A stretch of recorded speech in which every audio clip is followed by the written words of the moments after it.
पुरी जिला पिपिली रास्ता एवं गृह विभाग कार्य परिसर मध्य गुरुवार दिन मद्यपान आसर चलता देखा मिलता।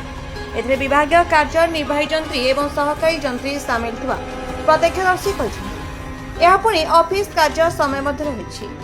विभागीय अधिकारी माने केते जन युवक मानकु सामिल करी ऑफिस समय 12 घटिका मध्य ऑफिस सम्मुख कार्य परिसर मध्य मद्यपान करी कार्य मद बोतल पानी बोतल ग्लास गदा करिथिबा परिलक्षित होईछि।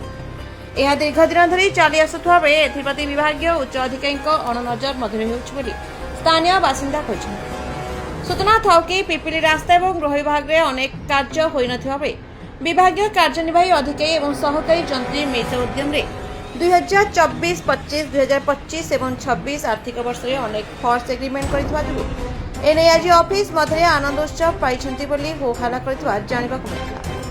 एने पिपिली रास्ता और गृह विभाग कार्यनिर्वाही अधिकारी को पचारू से कहते जनवा अपेक्षा थाना जन दियो कही फोन काटी पर विभागीय उच्च अधिकारी सीसी मनोज महानंद मतामत लोड़ी पचार से कहते फोटो पाइले पिपिली कार्यर उभय एसडीओ और जेई विरोध में कैफत मंगा सेठू विताड़ित कर गणमाध्यम प्रतिनिधि को कहते।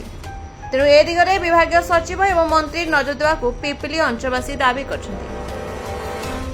Report the Republic Odisha 24 news.